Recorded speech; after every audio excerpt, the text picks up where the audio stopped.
Hello, everyone. Okay, sorry that I missed the vlog last week. I think it just sort of look. Honestly, I was just feeling a bit down. We're in lockdown here in Australia again, and I think just a bunch of stuff just sort of got to me. I thought, okay, I need to take a break. So thanks so much for that. But I want to make up for it today. Uh, yeah. So today's vlog, we're going to be having a look at the Kaltorans, which, um, which I kind of view as my favorite species in Fragged.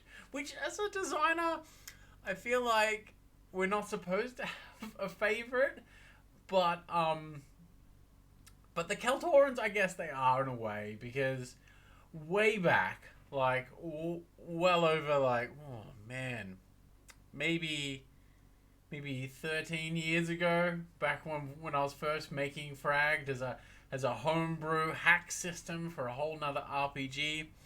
Um, the Kaltorans were the big species that I focused on then. They've changed a lot since then. And also their kind of muckiness, uh, very family orientated, that sort of style. I don't know. They're very easy. They're very easy to like. They got a lot of likable traits. They're the chaotic good, so to speak, species, or at least they are on the surface. So we're gonna go do a deep dive into them. I also wanted to give people a bit of a quick flick through as to where I'm up to with second edition, and I wanted to talk about a little side fun project I was doing. So let's start with a small thing first. This is just okay. So to help me sort of cope through some of the strains of life a little bit as a creative person and a game designer, one of the most fun stages when you're making something is right at the start. Blank bit of paper and just having some fun with it. You don't need to balance the rules super tight and you haven't got into the minutiae of getting everything just clicking together or organizing all the graphic design and illustration and the stories and the rule books and the production stuff. Just the start. And so I'm having a bit of fun starting a new project. Um, and I'll just bring this up and don't don't get too excited, okay? Um, so for a long time, I wanted to have a fragged board game.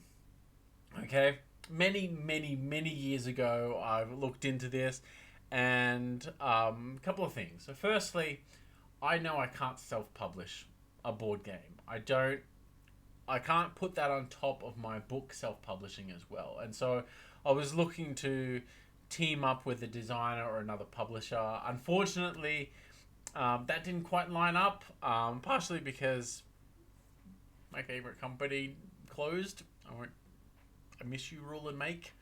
Um, and also, I just got a bit busy with other stuff. So anyway, I'm having fun. I'm just making a board game for fun.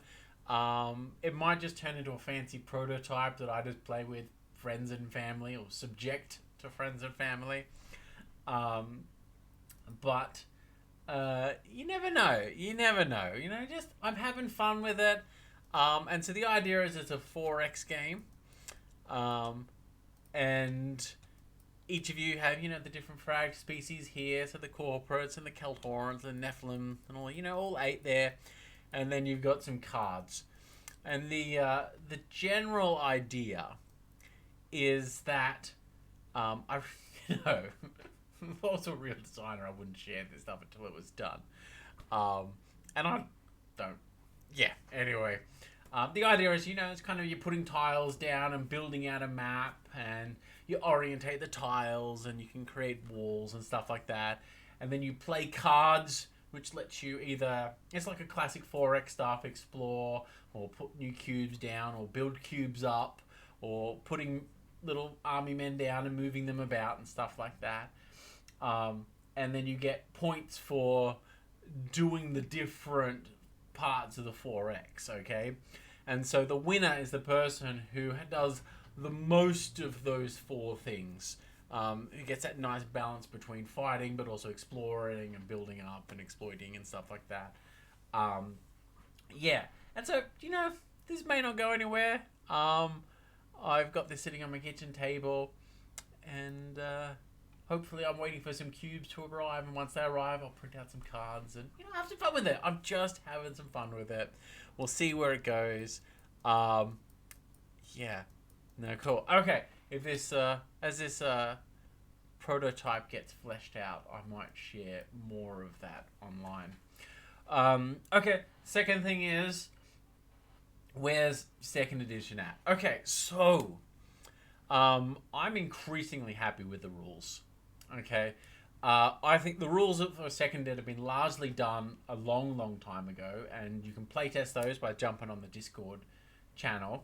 But we've been doing lots of just playtesting and polishing, and this polish phase, even though like 95% of the rules were finished 6 months ago, maybe even like 80% was done a year ago. Okay,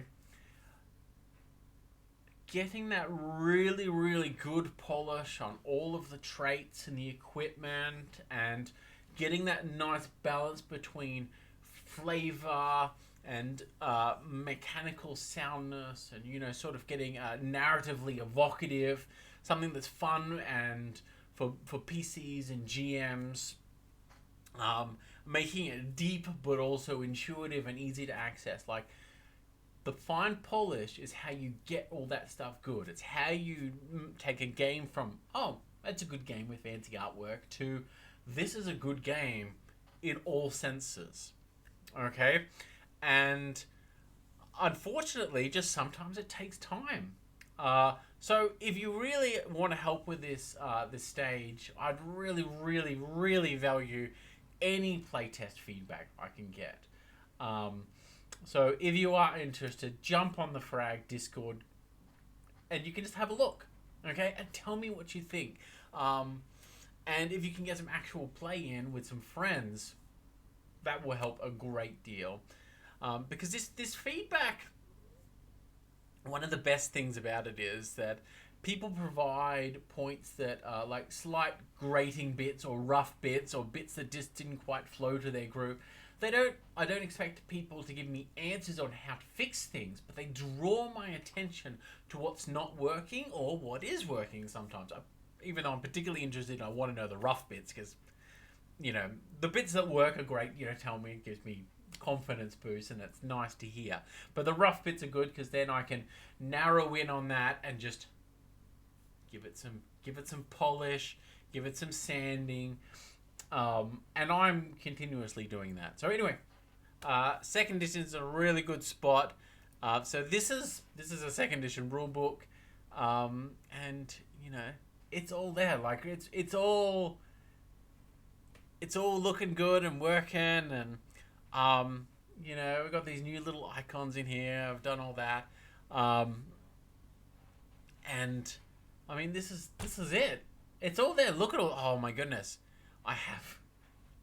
So I was a person who hated random tables. Okay, I thought I was above that as a GM, but I actually quite like them.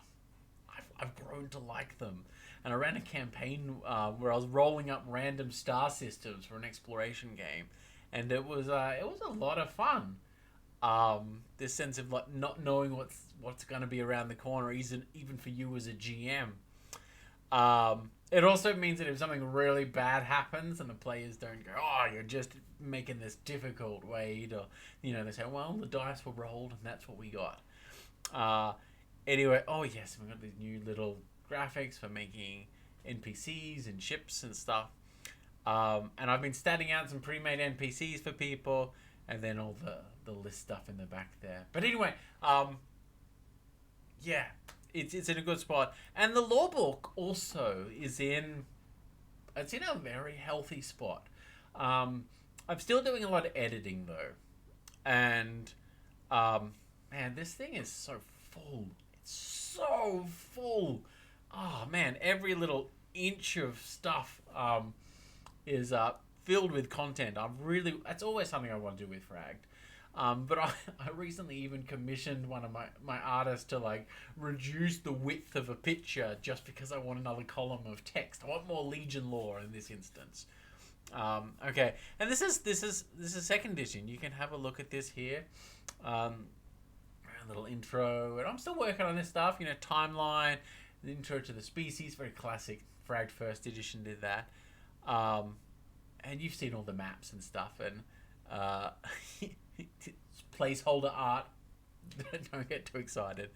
Yeah, and really good environmental artist is working with us, doing some great stuff. So the art's still getting developed, and I'm very happy with these illustrations. They're of a different style to normal, but they just allow a greater focus on design. We get more of them out. We get to have more art in the book. I know in no way view these as lesser. Okay, the clarity of this style helps to create better, like a really solid character design. But anyway, we're gonna have a look at the Fragged. Oh, sorry, the Kaltorans soon. But oh man, you can just. I'm really happy with this, and yeah. Okay, so this is just the species section, and then we even got like locations and okay, so this is the lore book. Oh, yeah, you saw it.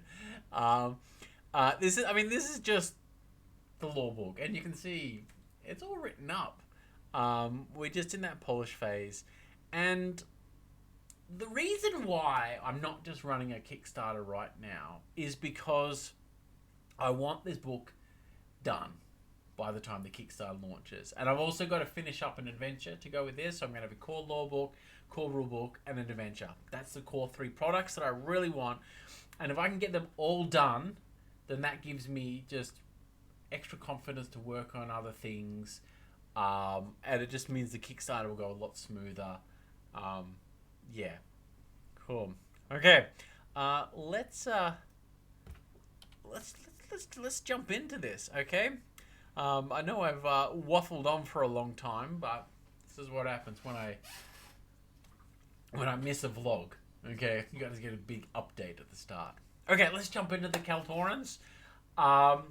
So the Kaltorans are. They are the guys with the genetic memories. Like, they're born with the PTSD or the angst of like the knowledge of not only the war but what their ancestors did to get through it. They lived underground under an ocean. Very family orientated. So people say, oh yeah, they got 4 ears. Oh, pointed ears. Elves. No, these guys are more like they got like a stronger gnome vibe in my mind. Underground, aquatic, rough sort of tech, quite mechanically orientated people, and yeah. Okay, so this is just a little intro, but I will read through the history, and then we will have a look at the various subcultures.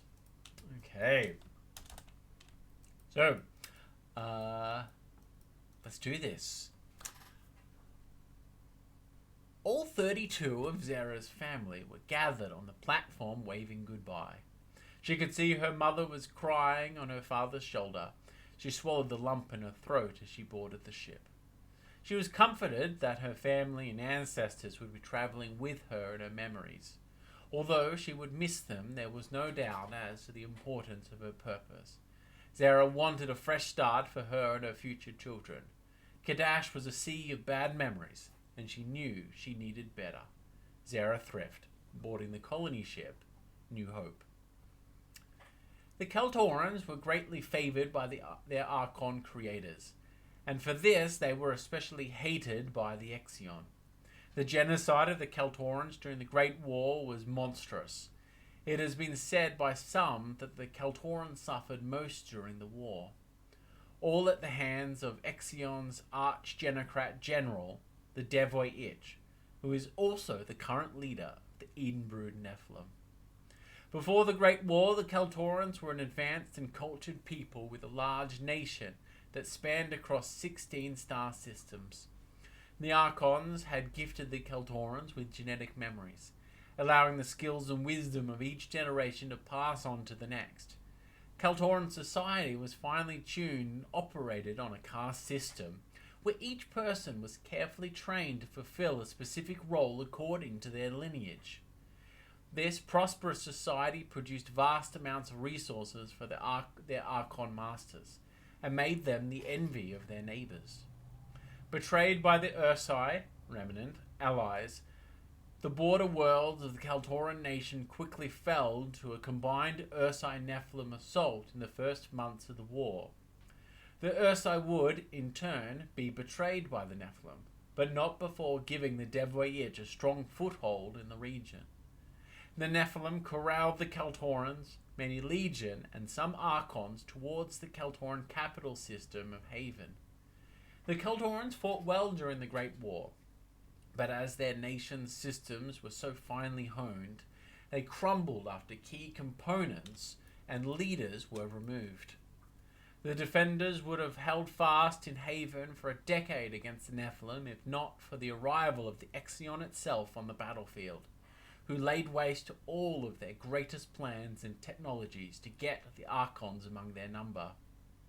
In the end, their capital world, Eden, was turned from a beautiful, fertile planet into a poisonous wasteland. The few Kaltorans who survived fled to Kadash, where they descended to the bottom of the ocean and built underground settlements. Huddled in the deep and the dark, the survivors planned never to return to the stars. Life on Kadash was short, dark, and brutal. Gathered in their overcrowded caverns and gripped by fear, the refugees savagely fought over what few resources they had, isolating themselves into small tribal groups. The Kaltorans spent generations out of the light, and many gradually lost their ability to see. Their desperation was so palpable that cannibalism became commonplace. These nightmarish times lasted for 70 long years before any semblance of hope emerged. However, the deep psychological scars from these times are sustained through the curse of their genetic memories. The return to a better life began with a new generation who were tired of living in constant fear. Finally, repairing and restarting ancient nuclear reactors, these Kaltorans seized its power for hydroponic lights and anti-gravity fields to reclaim flooded chambers. This rebuilding of society became known as the Founding, and is celebrated by Kaltorans to this day with large meals of fish and many family games involving blindfolds and sweets.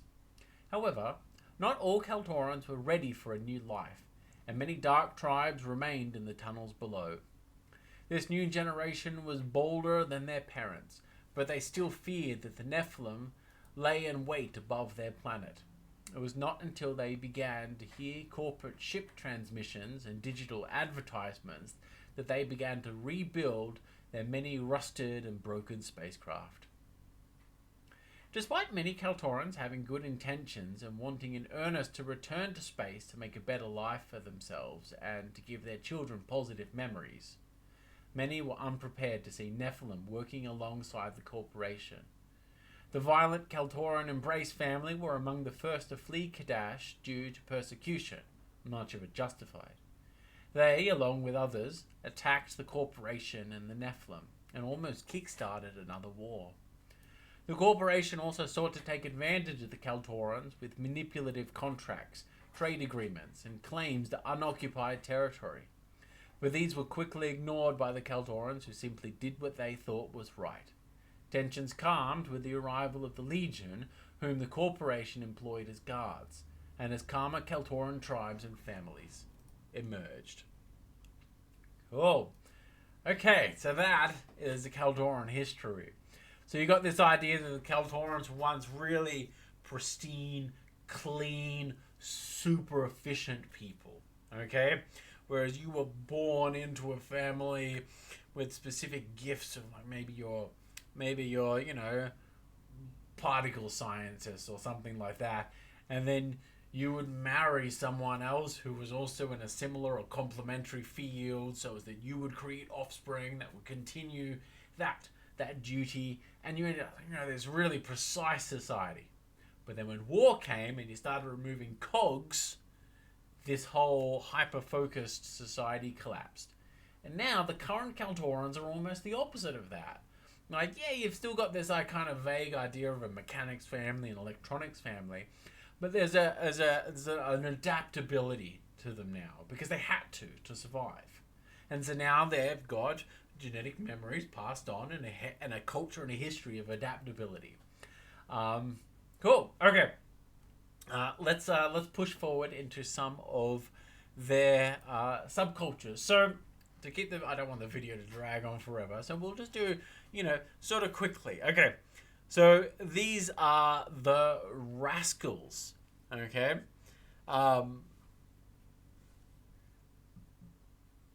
I'll just read the first paragraph for these guys, give you a bit of an introduction. Okay. When most people think of the Kaltorans, their thoughts commonly drift towards those nomadic freelancers who fly between planets in their Frankenstein-like spaceships, visiting pubs, workshops, and old friends. To some, there are light-hearted, friendly people who are always up for a chat and a game of cards. But to others, they're dirty vagrants, swindlers, smugglers, pirates. In truth, many of them are all of these things and more. Okay, so these are the Kaltorans. These are the ones that have been trusted by their families to either captain or to crew spaceships. Okay, and Kaltorans have cut and shut spaceships often, which is mostly you got a bunch of not working ships, and so you slice them up and put them together, and you get a whole working one. It just might happen to have two bridges and an engineer that also doubles as a kitchen and stuff like that. Okay, but rascals are the ones that have been trusted with that, and so these are the freelancers. They go out there, fly their ships, find opportunities, create trade, and do jobs and missions and get out there. Okay, the trailblazers. For the Kaltorans. But in many ways, these guys are also the cultural elite of the Kaltorans, even though they would never say it, and no Kaltoran would ever say that, because these guys are fairly privileged. Okay? They're not going down to a colony and working drudgery just to make things work. They're flying around having adventures and just trying things and experimenting and having a go, and they've been given a big spaceship with a crew and other people fuel and help them fuel and maintain it and stuff like that. Okay, so this is going to be your typical PC. Okay, cool. Okay, next let's have another quick push forward. These are some of we've got some sample families here. So you've got the Embrace family, which is a pretty nasty bunch. But then you've also got, the iconic Swagger family, which, there's Rachel from the short stories in that. But then you got these other groups here as well. And they kind of give you a cross-section of Kaltoran society. Okay. These are the Watchers. Okay.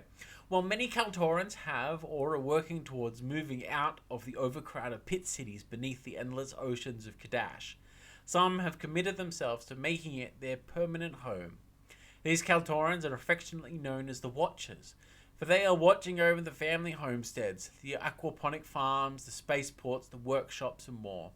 All of those who are going out into the universe to make new memories and new homes for the Kaltoran people. While the Watchers ensure there is always a place for them if they ever return. Cool. Okay, so these are the guys you're most likely looking at. This is the generation that first turned from being Dark Tribes. They got the reactors going, turned the lights back on. Okay, they're often older, and these are the ones that are keeping Kadash going. They've accepted that their role is not to be the ones that are going to be part of this big possible bright future.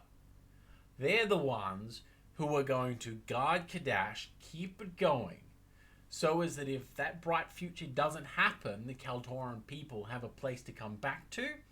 These are also the people that are helping the remaining dark tribes to come back out, okay, to come out of the tunnels. So these are a very respected people. Kaltorans really respect their elders, okay? Especially because these guys, you know, they've still got all that bad memories and they're not replacing them with new, big, exciting adventures, okay? So they have their own hardships, okay? And I just love this picture. I love this grandma with the baby on the back and the little kid, but also like with a shotgun at the side. I really, really like this character design. Okay, let's have a look at the pioneers. Okay, so I don't need to read the intro paragraph for these guys. So these are pioneers. These are the ones who are settling Kaltoran colonies. Okay. And the way that Kaltorans go about creating a new colony is usually they build a ship called an ark and they set it up with no shields or guns and enough fuel to go one way. Fly to the planet, they land, and then they pull that ark apart and use that to create their colony. Okay? And so the pioneers are the ones who do that. And yes, you might get the rascals and other ships flying in supplies and occasionally making contact with them. But by and large, the pioneers are out there by themselves, making it work. Okay? Cool. And then we have the vagabonds. Okay, so this is a slightly more antagonistic group. Let me just read this stuff. Okay, those Kaltorans who are exploring the depths of space in new worlds or working any freelance gig they can get are all united by a desire to create new and better memories for themselves. Their genetic memories from the years of darkness weigh heavily upon them, tainting their thoughts and dreams with horrors and suffering. For most, this darkness motivates them to create positive memories for themselves and their future children. But for some, possibly with too many dark thoughts and or weakness of mind, they opt to drench the darkness in new and intense experience as a means of dulling their pain. The Legion have labelled these Kaltorans as vagabonds, a title that marks one out as potentially dangerous. Okay, so this is the other side of the coin. Well, some Kaltorans are all, you know, we're going to heal this darkness and this pain with memories and positivities and adventures. Some don't. They are going to turn to, for example, substance abuse. Okay? They're going to turn to these intense, sharp, immediate remedies to dull the pain. Okay? And that's what the vagabonds are. A lot of them have turned to piracy, not all. Some, they're less tied to Kaltoran families and, you know, they're not like, oh, I've got to sacrifice my life for the sake of my future children. These are like, screw that. Why do I need to have kids? You know, why do I need to be tied to my family? Why do I have to have all this obligation weighing upon me? And so these guys go out and do what they want, when they want, how they want, okay? You also often find them, they're going to use different technology from all different species. They're going to mix with non-Kaltorans a lot more. Yeah, okay, so that's the vagabonds. Cool. Okay, so this is the dark tribes. Okay? So this is what the Kaltorans all were after the war. They all turned into this. These people living in the dark underground tunnels beneath the, you know, tunnels and pipes beneath their big pit cities. Fighting in the dark and like committing cannibalism. Okay, so these guys pretty brutal still, pretty nasty. Turn along, probably, arguably, the best melee fighters in the setting, especially with a home field advantage. That would be unmatched. So you're often not going to see a PCB one of these. They could be, but you know, NPCs definitely. Cool. Okay. Yeah. So that is a big cross section of the Kaltorans, giving you sort of both positive and the negatives of them. If you were creating a character like a PC or an NPC for Kaltorans, I would go for really tying in their attitude to how do they think about family, how do they process their memories, but also sort of showing both the positives and the negatives of their different abilities and the history. They're very, very emotion driven, okay? These guys can be the most fun and kind and positive people, but at the same time, you can see them being really opposed to outsiders or really vengeful, or maybe just mentally too broken and scarred. Oh, okay. Well, I hope you guys found that interesting. Just giving a bit of a cross section of the Kaltorans, and also a bit of a update how's Fragged Empire going along. Cool. Let me know if you have any comments. Just any questions, ask them in the comments. And hope you guys have a fantastic day. Take care.